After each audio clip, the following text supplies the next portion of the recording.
I'm Sam. And I am Sarah, and we are both with Twin Beans Coffee Company. And today we get to show you around the roastery.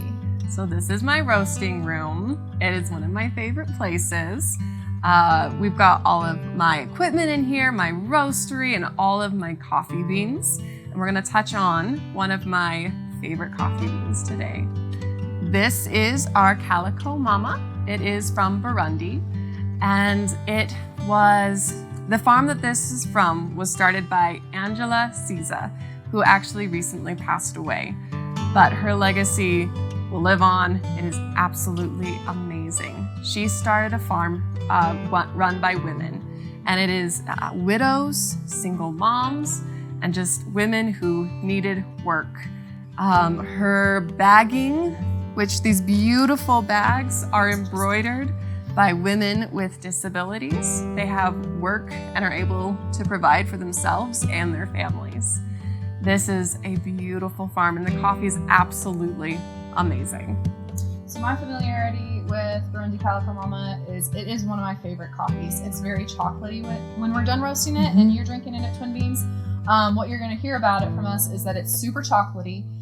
It's got some fun strawberry notes underneath.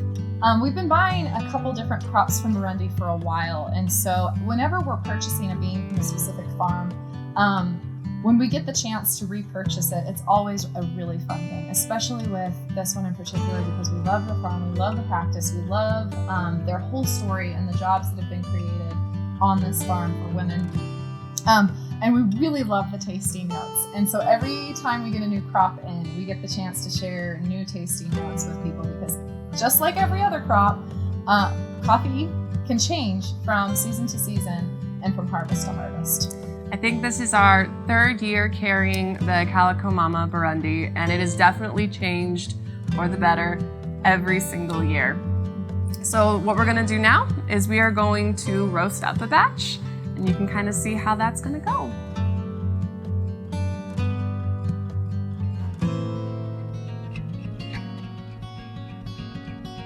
So this is our San Franciscan roaster. We're going to go through the whole process. We're just gonna start with the beans up in our hopper. As soon as our machine is warm enough, we are going to drop them into the drum.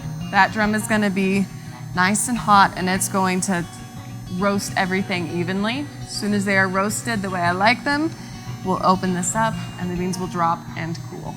So yellowing is also called Maillard, and that is when the developing starts. It stops drying, and now the actual business of roasting has begun. This is when you start getting those flavors moving. The next step that we are looking for is first crack, and it literally sounds like popcorn popping. And that's gonna tell us that we have entered development. And from there on out, you roast until you can smell the flavor that you want in the coffee. All right, here we go. And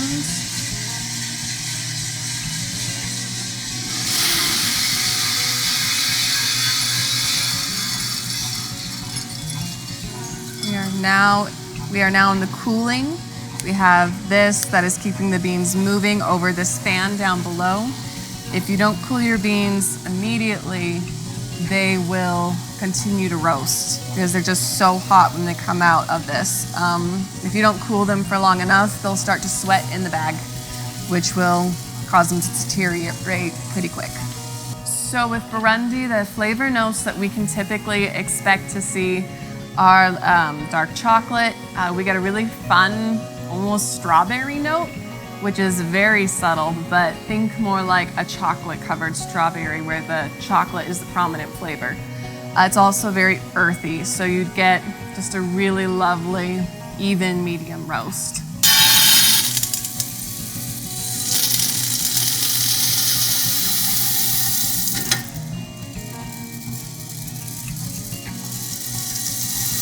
We're going to weigh these out, make sure we have the right weight. That's good. Weigh these. Now the reason we put the date on the bag so that people can know when they were roasted But also, once these have been sealed, our beans will last 2 months and still be pretty fresh. Now that does change if you are having them pre-ground, and once you've opened the bag, they'll last a few weeks and still be pretty fresh.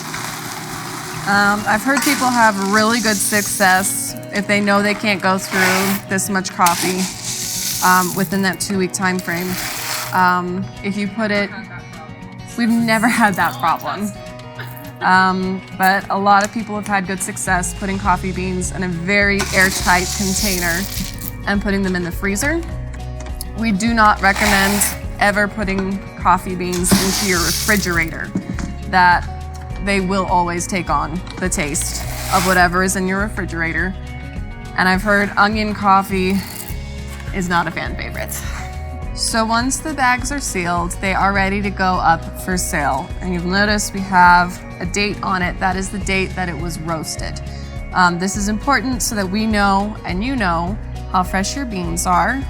In an unopened, fully sealed bag, they'll last 2 months on a shelf. No problems, still retaining their freshness. Once they are opened, or if you have ground them, they need to be used up pretty quick, within a few weeks. Just because their freshness does start to go away after that point. I'm Sam. And I'm Sarah. And we're with Twin Beans Coffee. See you next time.